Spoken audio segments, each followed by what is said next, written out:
vais prendre la parole un peu avant, parce qu'en général, quand on est dans une réunion de famille, c'est les jeunes qui parlent avant. Hein. Et les aînés parlent les derniers. Bon. Alors, la première question, c'est celle de ma soeur Marie-Josée Blonda. Je ne répondrai pas parce qu'elle est adressée à mon aîné Pichi Banda. Si dans l'exemple qu'il a donné tout à l'heure sur les vols dans un champ, s'il s'agit d'un vol ou d'autre chose. Bon, du point de vue purement juridique, il s'agit réellement d'un vol. Mais c'est un vol justifié par ce qu'on appelle l'état de nécessité. L'état de nécessité peut justifier quelqu'un à commettre une infraction. Donc, il ne sera pas condamné bien qu'il ait commis un vol dans un champ d'autrui.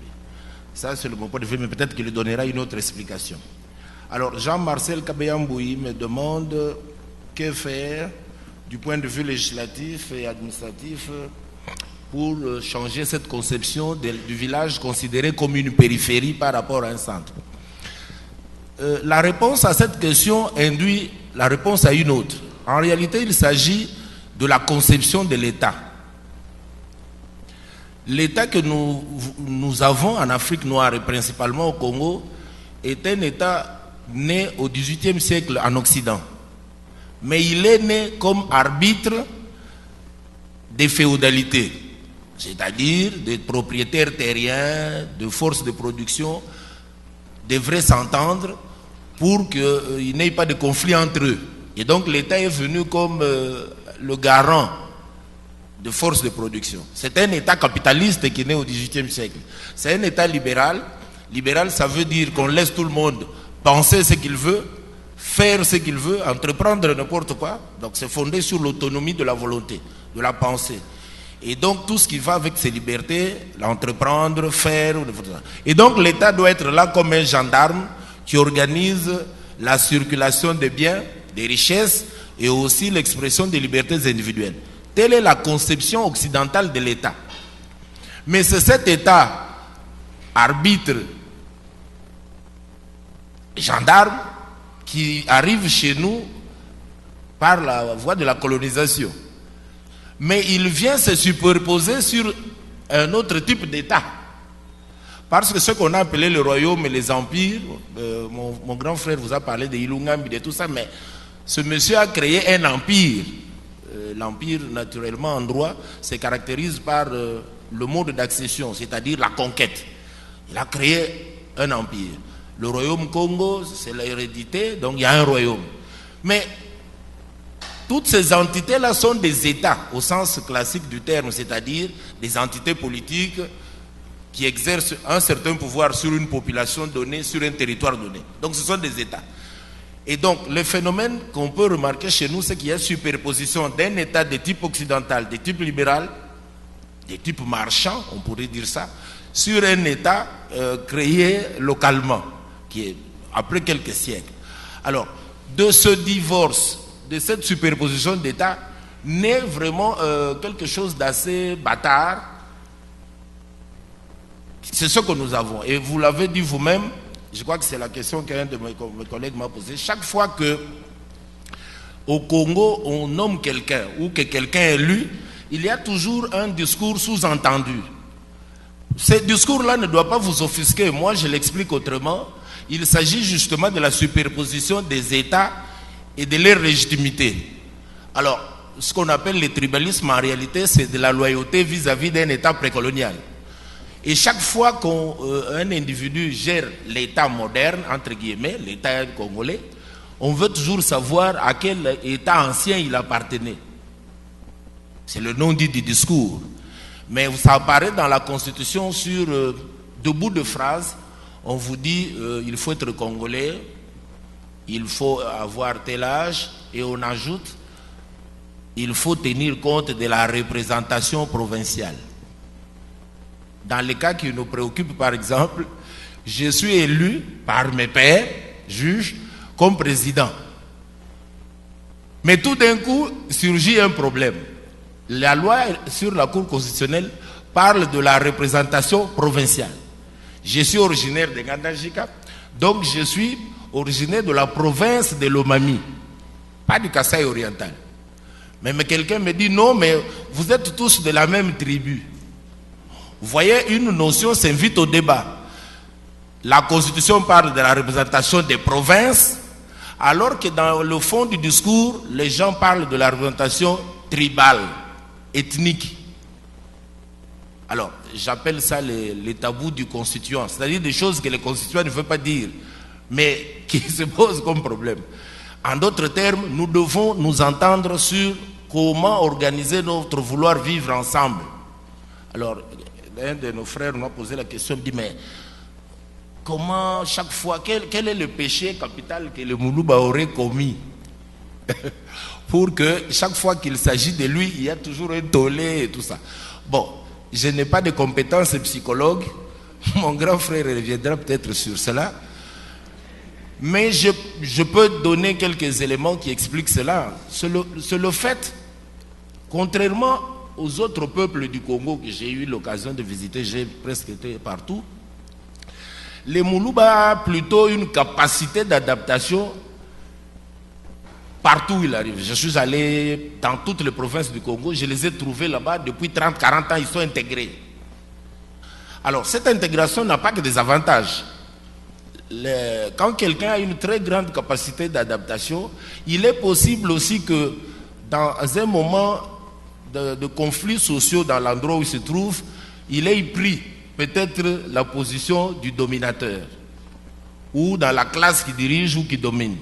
Généralement, quand on arrive dans un coin qui n'est pas le vôtre, on prend toujours la position de s'adapter rapidement, d'être du bon côté. Mais alors, quand on lit l'histoire du Congo, le peuple Moulouba a été beaucoup plus proche de la colonisation.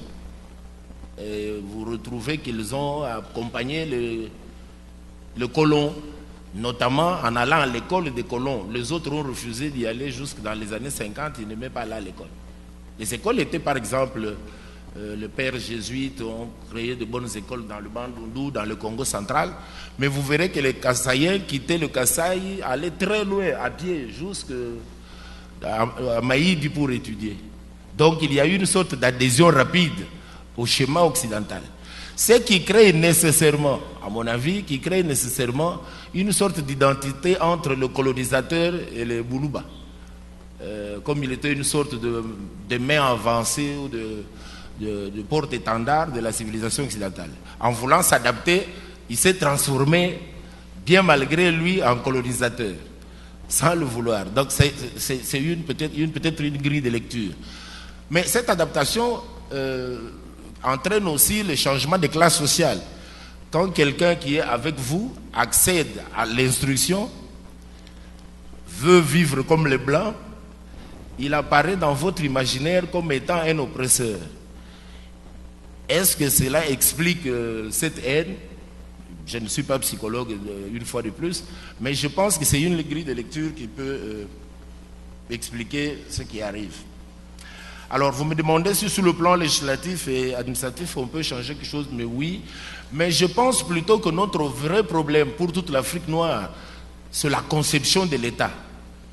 Alors, quel type d'État voulons-nous? Nous voulons un État républicain. Et qui dit république dit gommage des diversités, gommage donc suppression des aspérités. C'est-à-dire on doit mettre tout le monde dans un même moule, parce que c'est ça la République. Et d'ailleurs, dans une République, on ne devrait pas avoir de débat sur les origines. Je rappelle qu'un pays comme la France, qui existe depuis le baptême de Reims, de Clovis, plus de 1000 ans donc, a aussi des ethnies et des tribus là-bas. Il y a les Lorrains, il y a les Bretons, il y a les... Mais vous ne verrez nulle part dans une loi française, on dit que pour être Premier ministre, si le président est de la Lorraine, le président ne doit pas être marseillais ou des choses comme ça. Parce que justement, eux, ils ont considéré que l'État est un État républicain qui ne connaît pas les tribus, les autres classes de choses, qui ne connaît que l'individu. Dans une république, ce sont les individus face à l'État. Mais chez nous, en même temps que nous croyons à l'existence des individus, nous croyons à l'existence des groupes. La Constitution parle même des groupes ethniques et tout ça. Alors, mais maintenant, cette même constitution ne va pas jusqu'au bout de la logique. Alors, si c'est des groupes ethniques qui sont reconnus, alors donnons-leur une existence constitutionnelle. En ce moment-là, ne passons pas notre temps à faire le suffrage universel. Parce que le suffrage universel suppose que chaque individu donne sa voix à la personne de son choix. Mais dès que ces gens, chacun a fait son choix, nous rentrons dans l'autre paradigme où nous voulons que les tribus soient représentées. Donc nous sommes dans des logiques diamétralement opposées. Où c'est l'individu, ou c'est le groupe qui doit s'exprimer. Alors, si c'est le groupe, entendons-nous tout simplement, au lieu de gaspiller l'argent, on va dire, cette fois-ci, vous les Bakongo, organisez-vous, produisez-nous un président. Ou vous les Balouba, cette fois-ci, c'est votre tour, organisez-vous. Alors, à ce moment-là. Donc, c'est une logique qu'il faut choisir. Alors, comment on va le faire? Je n'ai pas des idées plus claires là-dessus, mais il faut qu'on fasse un choix. Un pays comme le Burundi, dans sa constitution, a fait ce choix. On a dit, par exemple, qu'il faut faire une alternance entre les Hutus et les Tutsis. Alors, quand les Hutus ont fait 2 mandats, c'est le tour des autres, et ainsi de suite. Alors, c'est-à-dire qu'ils ont brisé les tabous, ils ont mis ça carrément dans le texte.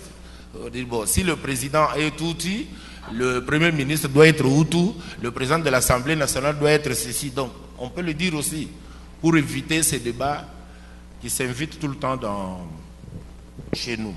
Alors, j'en profite pour parler aussi à Théo Kadima, qui m'a parlé de quel est mon sentiment personnel sur le vouloir vivre ensemble. Je crois que je viens de donner quelques éléments de réponse sur cela. À mon père Mounio Kamwana Chalo, il me parle aussi de cette dichotomie droit coutumier. Ça relève justement de cette conception.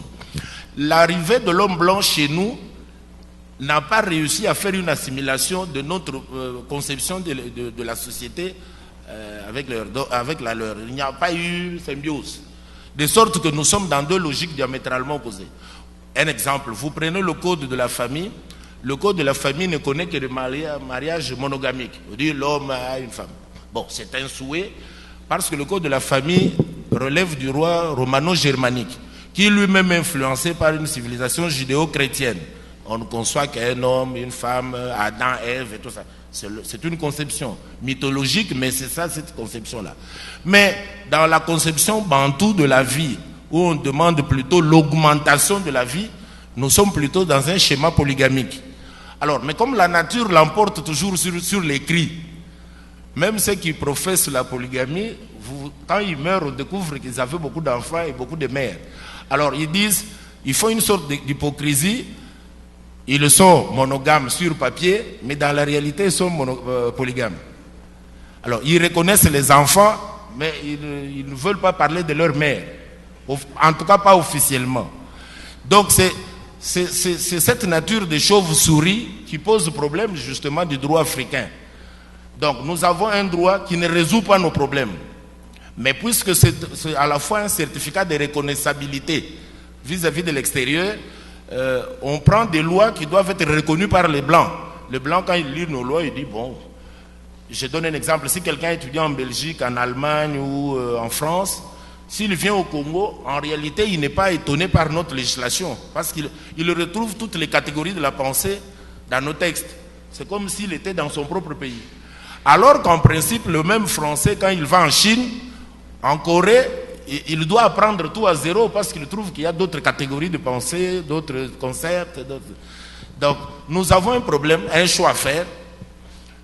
Nous mettons en place notre propre droit qui résout nos problèmes, ou bien nous continuons à copier des lois, des constitutions qui nous posent problème. Je donne un autre exemple du point de vue constitutionnel. Quand vous prenez la constitution de la RDC, vous verrez qu'on a dépouillé le président de la République presque de tous les pouvoirs. En réalité, le vrai centre névralgique du pouvoir, ça doit être le Premier ministre. Mais écoutez le peuple congolais à la télévision, moi je m'amuse à écouter régulièrement ça. Quand le peuple s'exprime, en réalité, dans son schéma mental, il s'adresse au président de la République et jamais au Premier ministre. Presque jamais. Il dit non, papa, tu sais que l'Italie, nous sommes à Camboyo. Yo Facho, c'est le côté, tout ça. Alors que la Constitution dit c'est le gouvernement qui définit et conduit la politique. Mais personne ne s'adresse au gouvernement. On dit que c'est le président qui doit faire ou qui ne doit pas faire. Et même les intellectuels vous disent que le président doit présenter un bilan. On dit, ah bon, le bilan, mais lui, ce n'est pas lui qui définit la politique. Donc il y a toujours cette dichotomie entre ce qui est écrit et ce qui est pensé. Ce qui est pensé par le Congolais, c'est que nous voulons un régime qui ressemble au régime que nous avons dans nos villages. On ne peut pas avoir un chef qui ne fait rien. Or, dans notre constitution, nous avons voulu un chef qui dort et un premier ministre qui travaille avec son parlement et tout ça. Donc, il y a tout ce dichotomie, pas seulement en droit constitutionnel, mais en droit de la famille, en droit des personnes, en droit des biens, dans tous les domaines.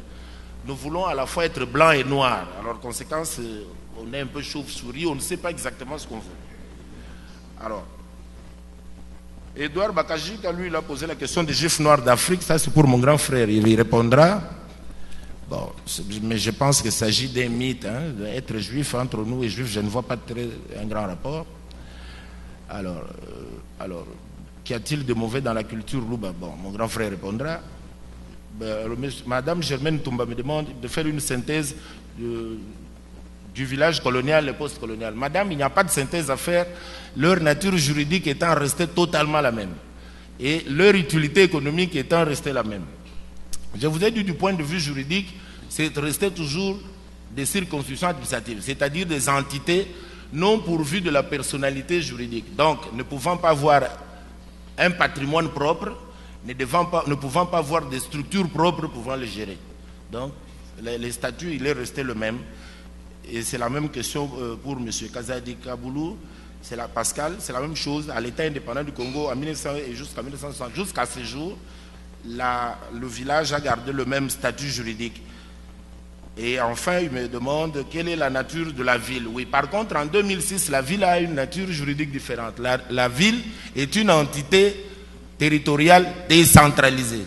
Décentralisée, ça veut dire qu'elle est là la personnalité juridique, elle a ses propres organes et il s'exerce une tutelle administrative sur la ville qui est exercée par le gouverneur de province. Alors que le village est une entité déconcentrée, c'est-à-dire n'a pas des organes propres, n'a pas de personnalité et par conséquent, il ne s'exerce pas une tutelle administrative. Et enfin, Jean-Marie Kabeya, à ne pas confondre avec Jean-Marcel Kabeya, lui me fait plutôt une proposition sur la loi portant statut de chef coutumier et en faisant observer qu'il y a maintenant beaucoup plus de conflits qu'avant. Est-ce qu'il faut repenser la loi? Absolument, il faut la repenser. Et il faudra, à l'occasion de peut-être d'un autre colloque, trouver les éléments à changer dans cette loi-là. Pour donner aux chefs coutumiers beaucoup plus d'espace qu'à l'administration. Parce que ça ne sert à rien de créer un statut particulier pour des chefs coutumiers en leur ôtant en réalité le pouvoir que la coutume elle-même leur reconnaissait et pour remettre tout à l'administration. Donc voilà les quelques éléments de réponse que j'ai tenté de fournir. Je vois que je n'ai pas été trop long, mais je vais passer la parole à vos frères.